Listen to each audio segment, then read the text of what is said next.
Right, experiment time. Fucking science experiment time. So this is the original float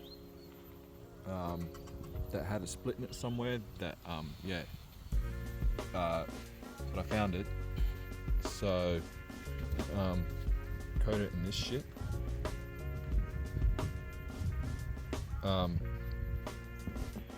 It's like that tacky shit. Again, you don't want to get this shit in your clothes. But I've let that sit like that for about 3 days, so it's kind of going to solidify as much as it can. And I've just got some petrol here, so I'll fucking dunk it in there and see what it does, I suppose. Otherwise, I'll be going to the fishing tackle shop, and that's my next option for this.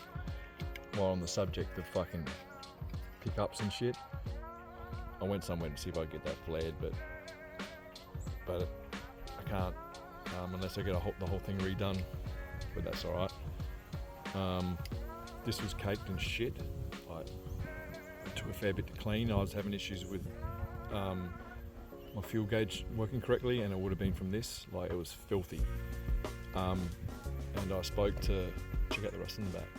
I spoke to a lad, just, I think, all like in this world, no matter what it is, like old information becomes new information again at some point. I guess this is just one of them things. Yeah, so this is fucking, they are known to leak through here or seep through here. So, but yeah, that's all cleaned up again at the moment. We'll see how we go. Anyways, let's see if this shit like changes color or does some, supposed to be fuel resistant, so.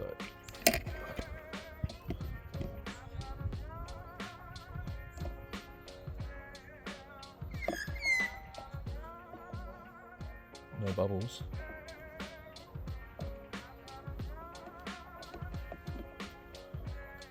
Seems to be fuel resistant.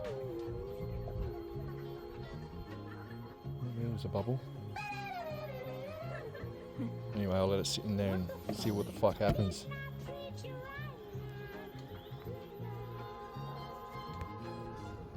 Old school ignition upgrade on the fucking straight Hemi 6. 50 kilowatt in it. Alright, well, let's get into diffs. This has got a 4-pinion, like VL turbo LSD in it, and it's got 25 spline axle still though.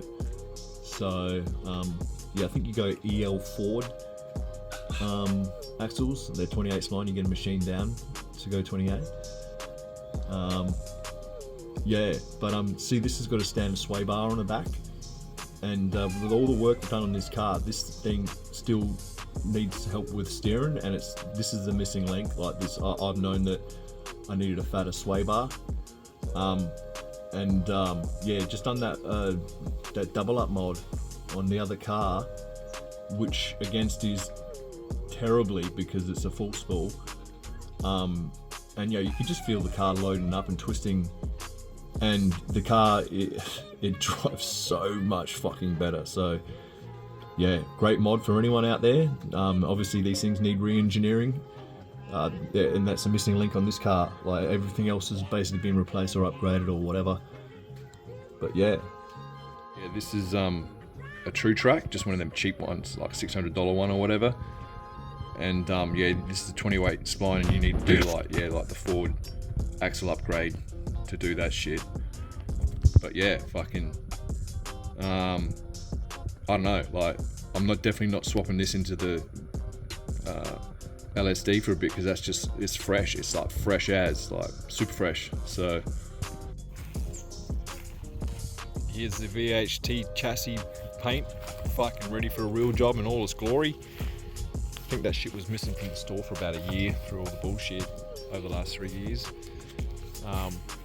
Paid boys down at one of the local engineer shops a carton of piss, $51 for them to throw some welds in it for me. Just how you want it, the old barter system. So I hit it with a fucking blue flathead sort of disc grinder afterwards. Well, there she is in all her glory. Just put fresh bolts in and washers, and the dudes who welded it said if it cracks or anything like that, just bring it back and they'll fucking fully weld it out or whatever. But yeah, we'll see how we go. Fuck, it drives so much better. It's the best mod, like, I've done. It feels like in ages. Like, yeah, I don't know. Yeah, fucking changed the car. Like, upgraded the car totally. This has got the tow bar added in. I stole this off my other car because before this was missing off this car, which helps connect it a little bit and stop the metal twisting in the boot. But this is next level. Like, it's completely changed how the car drives. Like, just skids truer, puts power down better, like steers. Fucking unbelievable. Good mod. Anyway, but in test stage.